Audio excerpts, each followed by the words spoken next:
Very good morning to all of you students. आप सभी का एक बार फिर से वेलकम है यूट्यूब ऑनलाइन क्लासेस पर। तो बच्चों, आज का लेक्चर हमारा लास्ट लेक्चर रहेगा अल्कोहल फिनोल ईथर चैप्टर का। ठीक है, तो आज हमारा ये चैप्टर कंप्लीट होने वाला है। इसके बाद हम नेक्स्ट लेक्चर में हमारा न्यू टॉपिक स्टार्ट करेंगे, aldehyde, ketone and carboxylic acids. ठीक है, तो प्रीवियस लेक्चर में हम लोगों ने डिस्कस कर लिया था केमिकल रिएक्शंस ऑफ ईथर, जहाँ पे अपनी 3 रिएक्शंस जो है वो कंप्लीट हो चुकी है। आज हम 4th रिएक्शन स्टार्ट करने वाले हैं, जो कि हमारी है electrophilic substitution reaction. Electrophilic substitution reaction. मैंने आपको बताया था इलेक्ट्रोफिलिक सब्स्टिट्यूशन का मीनिंग क्या होता है। जब किसी रिएक्शन में आपका इलेक्ट्रोफाइल से रिप्लेस होगा, उस रिएक्शन को हम कहेंगे इलेक्ट्रोफिलिक सब्स्टिट्यूशन रिएक्शन। सिंपल सी बात है। ठीक है, मैंने आपसे ये भी कहा था कि इलेक्ट्रोफिलिक सब्स्टिट्यूशन रिएक्शन आपको देखने को मिलेगी एरोमेटिक कंपाउंड्स में। ठीक है, तो हमारे पास फॉर्मूला जो ईथर का रहेगा वो रहता है बच्चा आपका ROR, जिसमें से हमें एक R को लेना है एज इन बेंजीन रिंग, यानी एरोमेटिक कंपाउंड के फॉर्म में OCH3।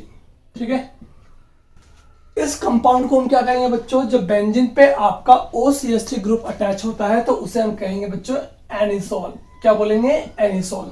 मैं इसलिए बता रहा हूं और आपको लर्न रखना इसलिए जरूरी है क्योंकि कई बार आपसे 1 मार्क्स में ये क्वेश्चन पूछा जा सकता है। राजस्थान बोर्ड के बच्चों को मैं बता दूं कि उनके तो एक क्वेश्चन आया हुआ भी है कि what are the resonating structure of anisole. अगर आपको रेजोनेंस आता भी है तो उससे पहले आपको ये जरूर पता होना चाहिए कि what is the formula of anisole. अगर आपको फॉर्मूला नहीं पता होगा तो आप इसमें रेजोनेंस नहीं कर पाएंगे। ठीक है, चलिए, तो ये हुआ हमारे पास में ईथर, जहां पे बेंजीन पे क्या अटैच है आपका OCH3 ग्रुप, जिसे हम क्या बोल रहे हैं? एनिसोल। अब इसमें आपको जब इलेक्ट्रोफिलिक सब्स्टिट्यूशन रिएक्शन प्रोसीड करवानी है, दैट मीन्स आपको पहले पता होना चाहिए कि इलेक्ट्रोफाइल जो है वो इसकी किस पोजीशन पे अटैक करेगा। या ये पता होना चाहिए कि बेंजीन पे अटैच आपका OCH3 ग्रुप जो है वो इनकमिंग इलेक्ट्रोफाइल को कौन सी पोजीशन पे डायरेक्शन देगा। ठीक है, जहां पे इलेक्ट्रोफाइल आपका अटैच होगा वो ऑर्थो होगा, पैरा होगा या मेटा होगा, व्हाटएवर। ठीक है, ये चीज मैं आपको बता चुका हूं कि हम किससे पता करते हैं? रेजोनेटिंग स्ट्रक्चर से पता करते हैं। देखिए फटाफट से इसकी रेजोनेटिंग स्ट्रक्चर हमारे पास क्या होगी। ठीक है, हमारे पास जो ग्रुप दिया हुआ है वो OCH3, जिसे हम क्या बोल रहे हैं? एनिसोल, जिसमें आपका यहाँ पे ऑक्सीजन में प्रेजेंट इलेक्ट्रॉन पेयर जो है वो बेंजीन रिंग के साथ क्या करेगा? डीलोकलाइज करेगा। तो इलेक्ट्रॉन मूव करेगा टुवर्ड्स दिस वन। जैसे हम मूव करता है partial double bond character acquire होगा, तो कार्बन की वैलेंस डिस्टर्ब होगी, तो यहाँ से आपका पाई बॉन्ड मूव कर जाएगा टुवर्ड्स कार्बन एटम। ठीक है, तो हमारे पास क्या आ रहा है next structure? Next resonative structure हमारे पास में आएगी negative charge, double bond OCH3। ठीक है, इलेक्ट्रॉन डोनेट किए हैं ऑक्सीजन ने, तो इस पे चार्ज क्या आया है? पॉजिटिव। अब यहाँ पर डबल बॉन्ड आपके ऑलरेडी प्रेजेंट है। अब इस कार्बन पे चार्ज कैसा आपका? नेगेटिव है, तो यानी स्टेबल है, तो अपना इलेक्ट्रॉन डीलोकलाइज करेगा, इस बॉन्ड को देगा, यहाँ पे पार्शियल डबल बॉन्ड करेक्टर आएगा, इस कार्बन की वैलेंस डिस्टर्ब हो जाएगी, तो आपका पाई बॉन्ड मूव कर जाएगा नेक्स्ट टू द कार्बन पे। ठीक है, तो हमारे पास नेक्स्ट रेजोनेटिंग स्ट्रक्चर क्या बन जाती है? नेक्स्ट बन जाएगा नेगेटिव चार्ज, डबल बॉन्ड यहाँ पर आ गया आपका, double bond O positive and CH3। Again इस बार ये वाला कार्बन जो है वो आपका क्या है? अनस्टेबल, तो ये यहाँ मूव करेगा, इससे आपका partial double bond character next to the carbon पे मूव कर जाएगा। ठीक है, तो यहाँ पे नेक्स्ट रेजोनेटिव स्ट्रक्चर हमारी जो मिल रही है वो मिलेगी ये वाली। ठीक है, डबल बॉन्ड OCH3। अब क्या हुआ? ये कार्बन आपका अनस्टेबल हुआ, तो यहाँ से इलेक्ट्रॉन जो है वो मूव कर जाएगा नेक्स्ट बॉन्ड पे, कार्बन की वैलेंस फिर से डिस्टर्ब हुई, तो इलेक्ट्रॉन वापस से मूव कर जाएगा टुवर्ड्स ऑक्सीजन। तो ऑक्सीजन जो पहले से आपका अनस्टेबल है due to presence of positive charge, electron again gain कर लेगा और क्या हो जाएगा? स्टेबल हो जाएगा। तो इन द एंड हमारे पास अगेन स्ट्रक्चर क्या आ जाएगी? बेंजीन, जिस पे आपका double bond double bond double bond single bond OCH3। ठीक है, तो रेजोनेटिंग स्ट्रक्चर हम देखेंगे, सॉरी इसका रेजोनेंस हाइब्रिड देखेंगे, तो हमारे पास क्या बन रहा होगा? नेगेटिव चार्ज जो है वो पूरी रिंग में आपका डीलोकलाइज हो रहा है।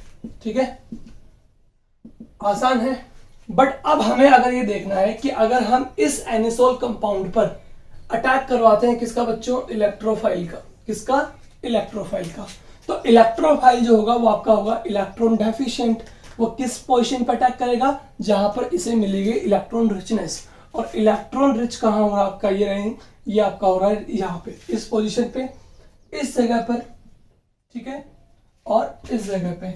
और ये तीनों पोजीशन क्या है आपकी, ortho position, para position and ortho position. It means incoming electrophile जो है वो ईथर में आपका ऑर्थो, पैरा या ऑर्थो पोजीशन पे अटैक करेगा। It means the group which is present on benzene ring OCS3 in direction, इनका जो डायरेक्शन होगा, it direct incoming electrophile at ortho and para position. It means यहाँ पर आपका इलेक्ट्रोफाइल जो है वो ऑर्थो पैरा पोजीशन पे अटैक करेगा। और हमारे पास प्रोडक्ट जो बनेगा ड्यूरिंग इलेक्ट्रोफिलिक सब्स्टिट्यूशन रिएक्शंस, वो भी आपका ऑर्थो पैरा ही बनेगा। ठीक है, ये चीज यहाँ पे रेजोनेंस के थ्रू हमारी क्लियर हो गई है। 1 मार्क्स का क्वेश्चन यहाँ से मैं आपको बता चुका हूँ क्या बन सकता है, write all resonating structure of anisole. So उसके लिए आपको सबसे पहले कंपाउंड का फॉर्मूला लर्न होना चाहिए। ठीक है, तो यहाँ पे कंप्लीट हुआ ये।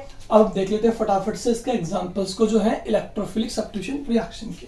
चलिए, और इलेक्ट्रोफिलिक सब्स्टिट्यूशन रिएक्शन के एग्जांपल्स बच्चों आपको अच्छे से आते ही हैं। हमने 2 बार इनको डिस्कस कर लिया है, एक बार हैलोवेरिन्स में और एक बार हमने इसको डिस्कस किया था फिनॉल्स में।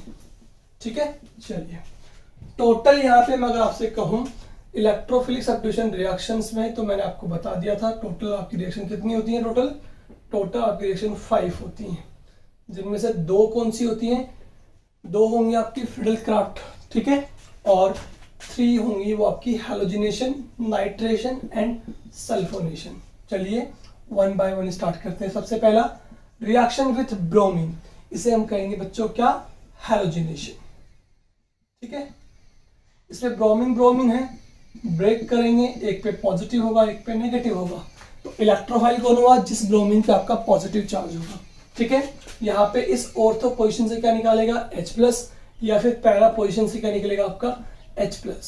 ठीक है, दोनों में से किसी एक पोजीशन से क्या निकलेगा आपका H+ आयन रिलीज होगा, यानी यहां से इलेक्ट्रोफाइल निकलेगा, ये इलेक्ट्रोफाइल आपका एंटर करेगा। इसे कहेंगे इलेक्ट्रोफिलिक रिप्लेसमेंट या इलेक्ट्रोफिलिक सब्स्टिट्यूशन रिएक्शन। ठीक है, तो हमारे पास क्या बन जाएगा बच्चों, हमारे पास बन जाएगा इजी वे में OCS3 यहां पर होगा और Br जो है वो आपका ऑर्थो पोजीशन पे आ जाएगा। एज वेल अगर ये अटैक करता है टुवर्ड्स पैरा पोजीशन, तो हमारे पास में पैरा पोजीशन पे क्या आ जाएगा, Br आ जाएगा। ठीक है, ये आपको ऑलरेडी पता है कि पैरा जो होगा वो आपका मेजर प्रोडक्ट होगा और माइनर प्रोडक्ट कौन होगा आपका ऑर्थो।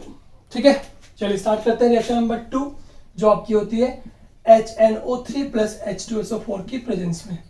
ऑलरेडी आपको पता है जब भी HNO3 H2SO4 के साथ में आ रहा है तो वहां पे H2SO4 जो है वो एक्ट करता है आपका एज ए कैटलिस्ट, और जो आपका मेन रिएजेंट होगा यहाँ बच्चों वो होगा आपका HNO3 जो है आपका नाइट्रेशन।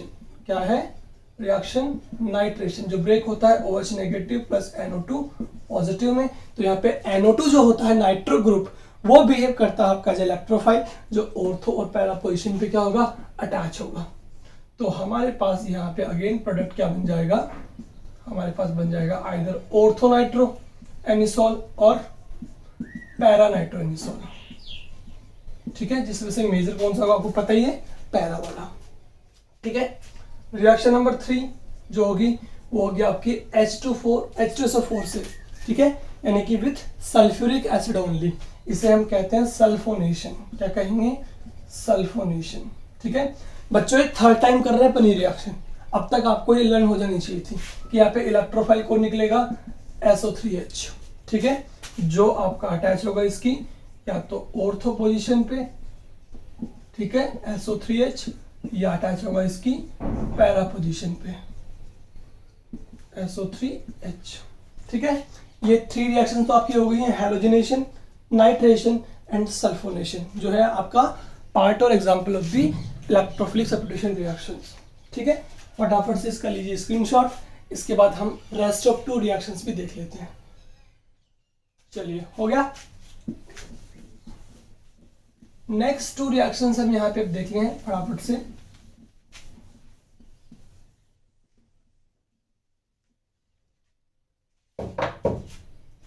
नेक्स्ट 2 रिएक्शन जो है वो आपकी फ्रीडल क्राफ्ट है। कौन सी है बच्चों, फिडल क्राफ्ट रिएक्शन, ठीक है, जो आपकी होती है किसमें, एनहाइड्रस AlCl3 की प्रेजेंस में होती है। यहाँ पे दो पार्ट होते हैं, आपको पता होगा। एक होता है आपका एल्काइलेशन। क्या होता है, एल्काइलेशन। एल्काइलेशन टर्म का मतलब क्या होता है, एडिशन ऑफ एल्काइल ग्रुप। क्या होता है, एडिशन ऑफ एल्काइल ग्रुप। यहाँ पे क्या लेंगे, CH3Cl। जैसे इसको डिसोशिएट करेंगे, Cl की इलेक्ट्रोनेगेटिविटी हाई होने से इस पे चार्ज नेगेटिव होगा, इस पे चार्ज पॉजिटिव होगा, मतलब इलेक्ट्रोफाइल जो है वो कौन है, आपका एल्काइल ग्रुप। और एल्काइल ग्रुप इलेक्ट्रोफाइल है तो यही आपका एंटर करेगा इसके अंदर और दूसरे इलेक्ट्रोफाइल को यहाँ से सब्स्टिट्यूट कर देगा। तो किसका एडिशन हो रहा है, एल्काइल ग्रुप का, तो क्या बोलेंगे इसे, एल्काइलेशन बोलेंगे, ठीक है। तो आपका CH3 ग्रुप जो है वो कहाँ पे ऐड हो जाएगा आपका, एक बार तो ऐड हो जाएगा आपका किस पोजीशन पे, ऑर्थो पे, और एक बार ऐड हो जाएगा किस पोजीशन पे, आपका पैरा पर, ठीक है। तो ये हो गया आपका एल्काइलेशन, जिसे बोल रहे हैं एडिशन ऑफ एल्काइल ग्रुप। चलिए अब इसी में आपकी एक रिएक्शन और होती है जिसे बोलते हैं बच्चों असाइलेशन। क्या बोलेंगे, असाइलेशन, ACYLATI, असाइलेशन। असाइलेशन में ग्रुप कौन सा होगा आपको पता ही है, असाइलेशन में आपका ग्रुप होगा असाइल। कौन सा ग्रुप होगा, असाइल, यानी कि एडिशन ऑफ असाइल ग्रुप, ठीक है, इसे कहेंगे असाइलेशन। ऑब्वियसली यहां से ब्रेक होगा, Cl पे चार्ज नेगेटिव होगा, इस पे पॉजिटिव, यानी आपका जो असाइल ग्रुप है वो आपका हो गया इलेक्ट्रोफाइल। ये आपका इलेक्ट्रोफाइल से क्या हो जाएगा, सब्स्टिट्यूट हो जाएगा। तो हमारे पास प्रोडक्ट जो बनेगा वो बन जाएगा ये वाला, इलेक्ट्रोफाइल किस पे, C पे, तो C double bond O CH3, और एक प्रोडक्ट हमारे पास बन जाएगा मेजर, जो कौन सा होगा, para, C double bond O CH3। फटाफट से लीजिए स्क्रीनशॉट। इसके बाद यहाँ पर आपकी इलेक्ट्रोफिलिक सब्स्टिट्यूशन रिएक्शन जो है वो तो हो गई कंप्लीट। अब कुछ अदर रिएक्शन जो रह गई हैं ईथर की, वो हम कंप्लीट करने वाले हैं, ठीक है। स्क्रीनशॉट लीजिए फटाफट से।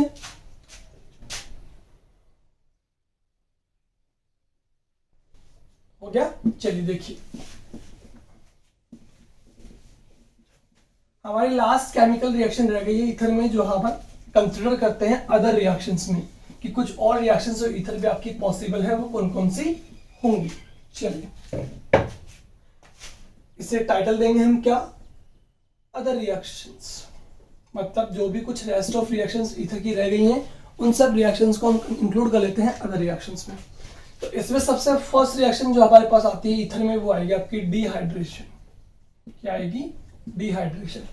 सबसे पहली बात तो डिहाइड्रेशन वर्ड का मतलब आप सभी को ऑलरेडी पता है, इसका मीन होता है आपका लॉस ऑफ वाटर। यानी जिस भी केमिकल कंपाउंड में हम रिएक्शन करवाना चाह रहे हैं ये वाली, वहां से आपको वाटर मॉलिक्यूल को रिलीज करना होता है, उसे हम कहेंगे डिहाइड्रेशन रिएक्शन, ठीक है। चलिए इसके लिए हम क्या करेंगे बच्चों, सबसे पहले लेंगे ईथर, क्योंकि हमें डिहाइड्रेशन किस में स्टडी करना है, ईथर में। तो हमने एग्जांपल लिया है डाई इथाइल ईथर। क्या लिया है, डाई इथाइल ईथर। देखिएगा ये ethyl ethyl di ethyl ether हो गया अपने पास। इसको हम 653 केल्विन टेम्परेचर पे हीट करते हैं बच्चों Al2O3 की प्रेजेंस में। Al2O3 यहाँ पे बिहेव करता है आपका एज ए डिहाइड्रेटिंग एजेंट। यहाँ से क्या निकलेगा, वाटर मॉलिक्यूल। चलिए वाटर मॉलिक्यूल निकालते हैं, कैसे निकालेंगे देखिए फटाफट से इसको। यहाँ पे ईथर ग्रुप की रेस्पेक्ट में यहाँ पे अल्फा और ये हुआ बीटा, तो बीटा पोजीशन से हमें क्या निकालना है बच्चों, हाइड्रोजन को एलिमिनेट करना है। किया, यहाँ पे ब्रेक किया बॉन्ड, तो इलेक्ट्रॉन किस तरफ मूव करेगा आपको पता है, कार्बन की तरफ। तो चार्ज क्या आएगा, पार्शियल नेगेटिव, और H पे क्या होगा, पार्शियल पॉजिटिव होगा, ठीक है। अब जैसे ही बीटा से यहाँ से निकाला तो अल्फा पोजीशन से आपका ऑक्सीजन जो है वो डिसोशिएट हो जाएगा, ठीक है। O पे चार्ज क्या है आपका, यहाँ पे O पे चार्ज आएगा आपका नेगेटिव, और CH2 पे क्या हो जाएगा, पॉजिटिव, बिकॉज यहाँ पे ऑक्सीजन की इलेक्ट्रॉन नेगेटिविटी क्या है बच्चों, हायर है as compare to the carbon atom.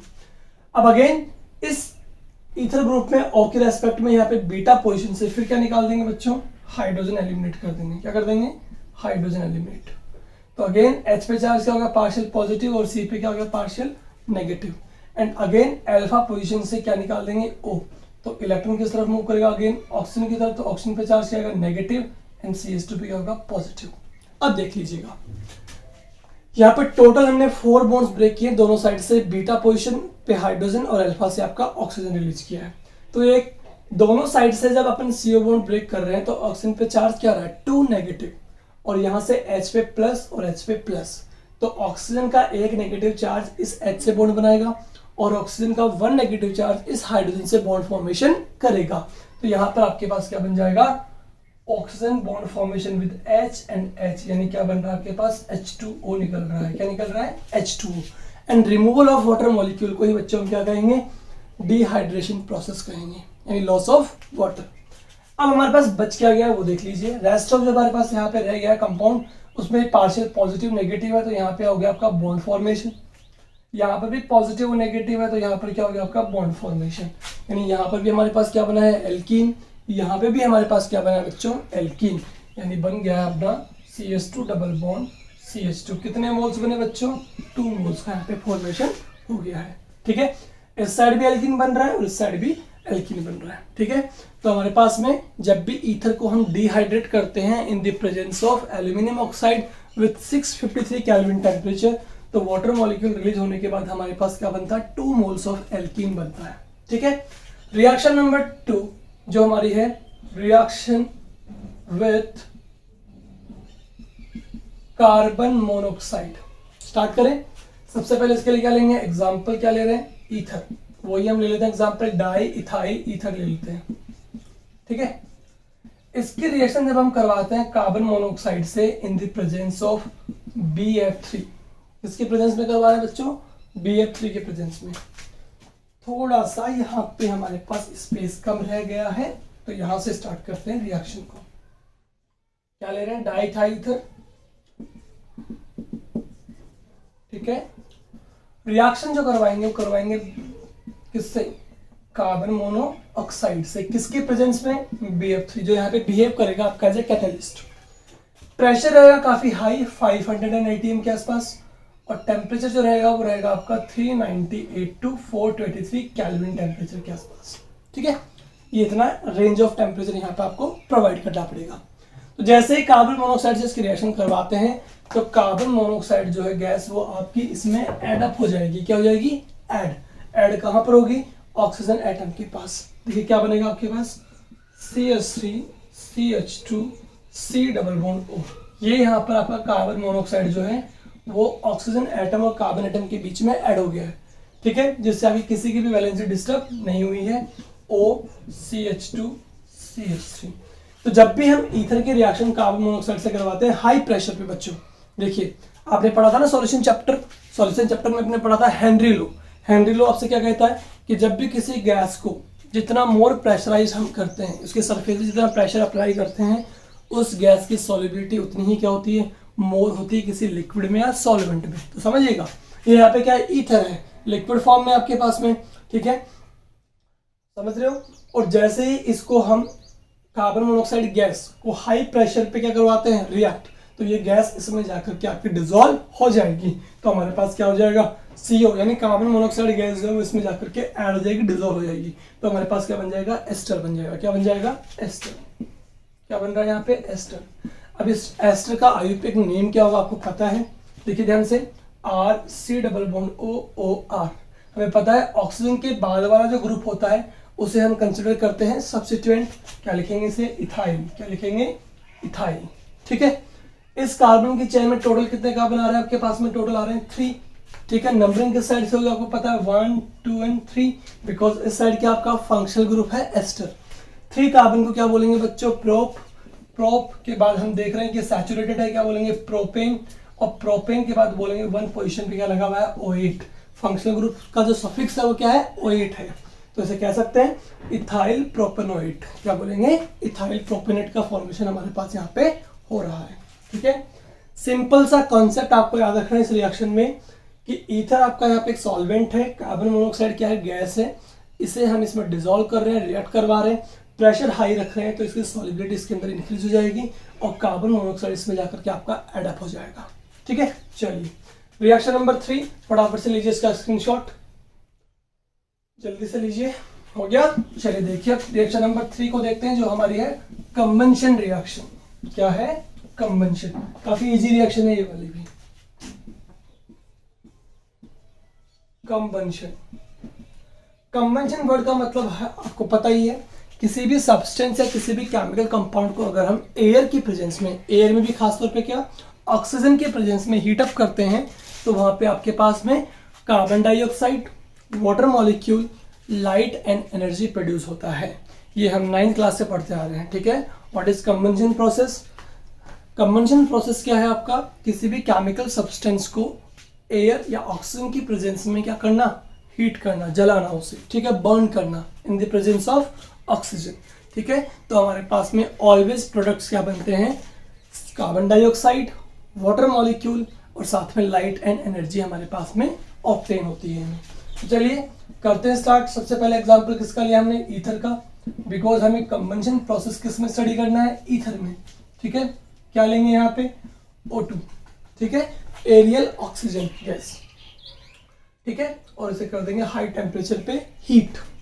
तो देखिए क्या बनेगा बच्चों? CO2। काउंट कीजिए कितना मोल CO2 बन सकता है? 1 carbon, 2 carbon, 3 carbon and 4 carbon. तो यहाँ पे आपके पास 4 मोल ऑफ CO2 का फॉर्मेशन हो सकता है।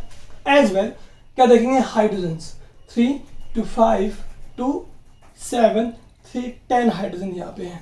10 हाइड्रोजन का मतलब हो गया 5 मोल यहाँ पे क्या बन जाएगा? H2O। साथ में क्या निकलेगी? Light plus energy. चलिए अब यहाँ पे ऑक्सीजन को बैलेंस करते हैं। टोटल कितने ऑक्सीजन हमने यूटिलाइज किए in formation of CO2 and water molecule? 4 × 2 8, 8 and 5 13, ठीक है। 13 ऑक्सीजन चाहिए हमें।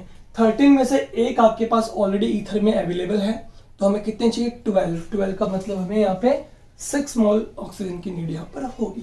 तो ये रिएक्शन आपकी हो गई है बैलेंस, ठीक है।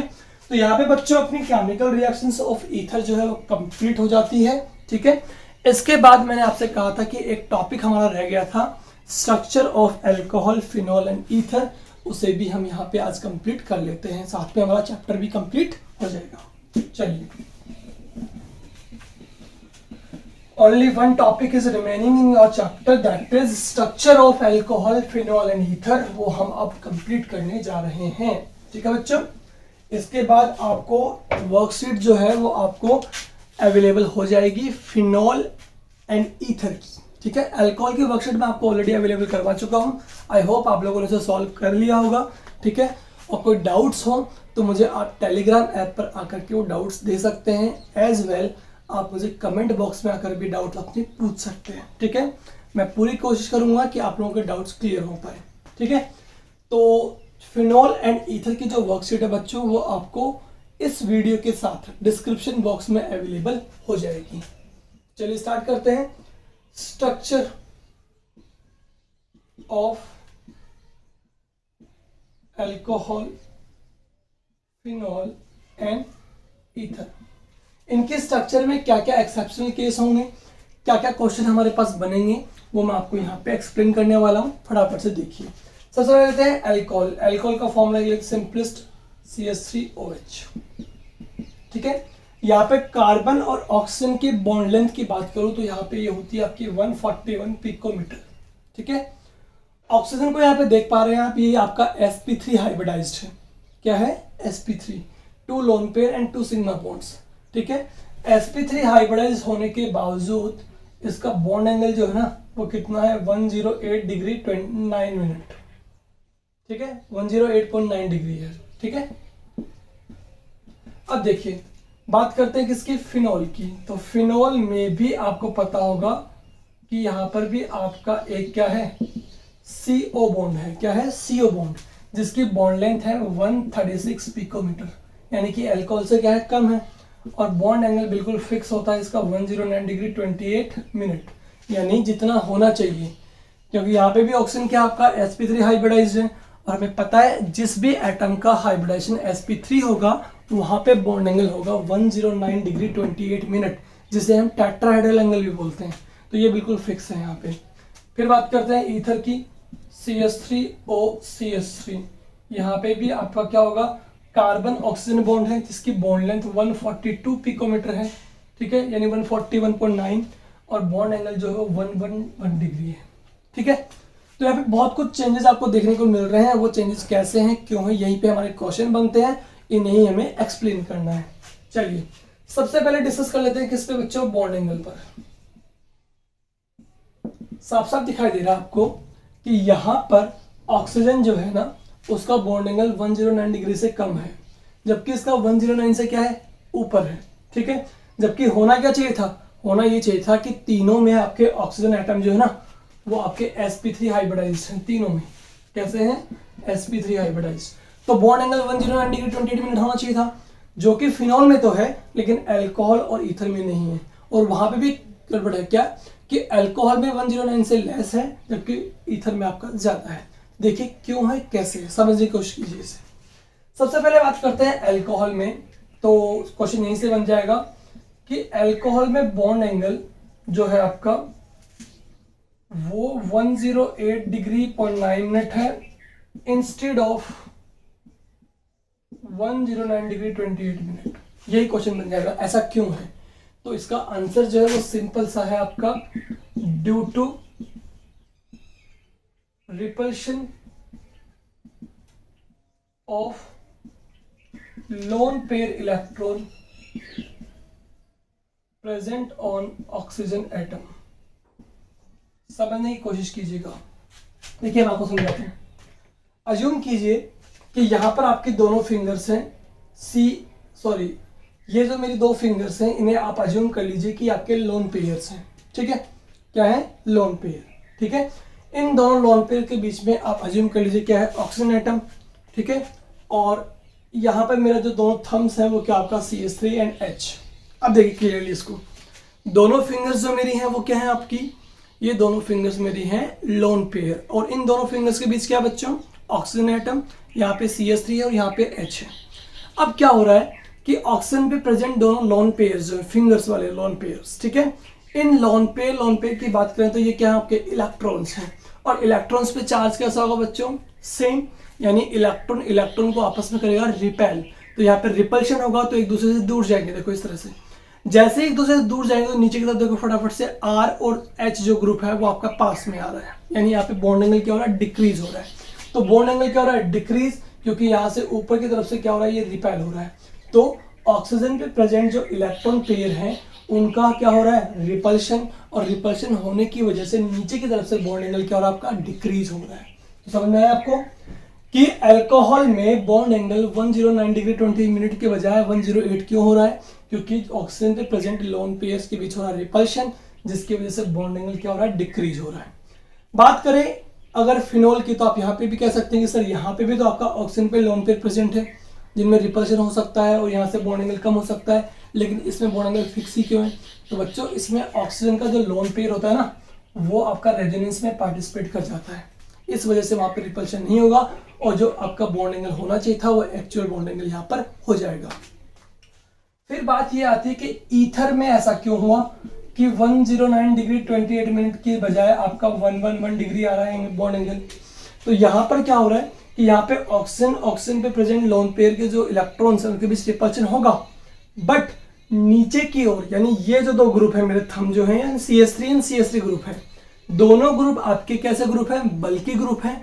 तो बल्कि ग्रुप्स के बीच भी क्या होगा, यहाँ पे रिपल्शन होगा। रिपल्शन होगा तो एक दूसरे से दूर जाएंगे। ठीक है, और ये रिपल्शन आपका लोन पे रिपल्शन पे डोमिनेट करता है। क्या बोल रहा हूँ कि बल्कि ग्रुप्स का जो रिपल्शन यहाँ पे हो रहा है ये आपका लोन पेयर रिपल्शन को डोमिनेट कर रहा है, इसलिए इस बार ये एक दूसरे से दूर जाएंगे तो आपका बॉन्ड एंगल क्या हो जाएगा, इंक्रीज हो जाएगा।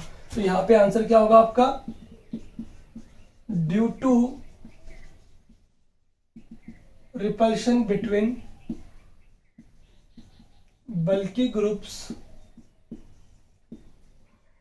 attached with oxygen।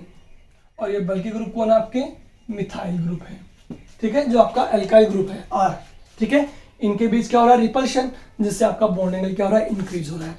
तो बच्चों बॉन्ड एंगल पे यहाँ पे दो क्वेश्चन बनेंगे कि अल्कोहल में बॉन्ड एंगल आपका लो क्यों हो गया, तो just because of repulsion between loan pair electron which is present on oxygen atom. और ईथर में bond angle actual bond angle से ऊपर क्यों हो गया, तो यहाँ पे आपके दोनों एल्काइल ग्रुप जो बल्कि ग्रुप्स हैं उनके बीच रिपल्शन होने की वजह से यहाँ पे आपका बॉन्ड एंगल इंक्रीज हो गया है। चलिए अब बात करते हैं नंबर 2, जो आपका क्या है, बॉन्ड लेंथ पे। ठीक है, तो बॉन्ड लेंथ पे आप बच्चों यहाँ पे एक ही क्वेश्चन बनेगा, वो क्या कि इसके बॉन्ड लेंथ, अल्कोहल में कार्बन ऑक्सीजन की बॉन्ड लेंथ और ईथर में कार्बन ऑक्सीजन की बॉन्ड लेंथ लगभग कैसी है, सिमिलर है। बट फिनॉल में कार्बन ऑक्सीजन बॉन्ड लेंथ क्या हो गई है, लो हो गई। दिख रही है आपको 136 पिकोमीटर। क्या बोल रहे हैं यहाँ पे कि फिनॉल के अंदर जो आपकी CO बॉन्ड लेंथ है, कार्बन ऑक्सीजन बॉन्ड, ठीक है, CO बॉन्ड लेंथ है, ये आपकी लो क्यों हो रही है, ठीक है, 136 पिकोमीटर क्यों आ रही है, जबकि अल्कोहल और फिनॉल में ये 141 142 के आसपास है, ठीक है। तो इसका रीजन सिंपल सा हमें समझ में आता है। देखिए रीजन क्या होना चाहिए यहाँ पे, आप देख लीजिएगा फटाफट से इसका reason, due to delocalization of lone pair electron present on oxygen atom with benzene ring, carbon oxygen bond acquire partial double bond character. समझ आया कि जैसे ही ऑक्सीजन पे प्रेजेंट इलेक्ट्रॉन पेयर जो है वो आपके इस बेंजीन रिंग के साथ में डीलोकलाइज करेगा, तो ऑक्सीजन और कार्बन के बीच क्या बन जाएगा, पार्शियल डबल बॉन्ड कैरेक्टर बन जाएगा। अब डबल बॉन्ड बनने का मतलब यहाँ पे बॉन्ड स्ट्रेंथ क्या हो गई है, हाई हो गई है, ठीक है। और वी नो दैट कि जो आपकी बॉन्ड स्ट्रेंथ होती है बच्चों, ठीक है, वो इनवर्सली प्रोपोर्शनल होती है बॉन्ड लेंथ की, ठीक है। तो बॉन्ड स्ट्रेंथ हाई हो गई है तो बॉन्ड लेंथ यहाँ पे लो हो जाएगी। इसीलिए फिनोल में कार्बन ऑक्सीजन जो बॉन्ड लेंथ होती है वो अल्कोहल और ईथर की बॉन्ड लेंथ से लो होती है। क्यों होती है, बिकॉज इसमें ऑक्सीजन पे present lone pair benzene ring के साथ में रेजोनेंस में पार्टिसिपेट कर जाते हैं, डीलोकलाइज कर जाते हैं, जिससे ऑक्सीजन और कार्बन के बीच क्या बन रहा है, पार्शियल डबल बॉन्ड कैरेक्टर बन रहा है। और ये पार्शियल डबल बॉन्ड कैरेक्टर जो बन रहा है यहाँ पे, इसकी वजह से यहाँ पे बॉन्ड स्ट्रेंथ ज़्यादा हो जाएगी। एंड वी नो दैट कि बॉन्ड स्ट्रेंथ बॉन्ड लेंथ के इनवर्सली प्रोपोर्शनल है, तो यहाँ पे बॉन्ड लेंथ क्या हो जाएगी, आपकी डिक्रीज हो जाएगी। तो टोटल बच्चों 3 क्वेश्चन बनेंगे। 2 क्वेश्चन बनेंगे आपके बॉन्ड एंगल पर, इसका लो क्यों हुआ एक्चुअल बॉन्ड एंगल से और इसका हाई क्यों हुआ, ठीक है। और एक बनेगा आपका कि फिनोल में कार्बन ऑक्सीजन की bond length alcohol and ether से लो क्यों हो जाती है, ठीक है। तो सारे आंसर्स आपके पास में अब यहाँ पर अवेलेबल हैं, ठीक है। तो बच्चों इसी के साथ हमारा यहाँ पे चैप्टर जो है अल्कोहल फिनोल ईथर कंप्लीट हो जाता है। इसके बाद मैं आपको बता चुका हूँ कि इसकी वर्कशीट जो हमारी रह गई है फिनोल और ईथर की, वो इस वीडियो लेक्चर के डिस्क्रिप्शन बॉक्स में आपको अवेलेबल हो जाएगी। आई होप कि उसे भी आप जल्दी ही सॉल्व कर लेंगे, ठीक है। तो चलिए आज के लेक्चर में इतना ही, मिलते हैं नेक्स्ट लेक्चर में न्यू चैप्टर के साथ में, जो कि आपका रहेगा aldehyde ketone and carboxylic acid. Okay बच्चों, थैंक यू।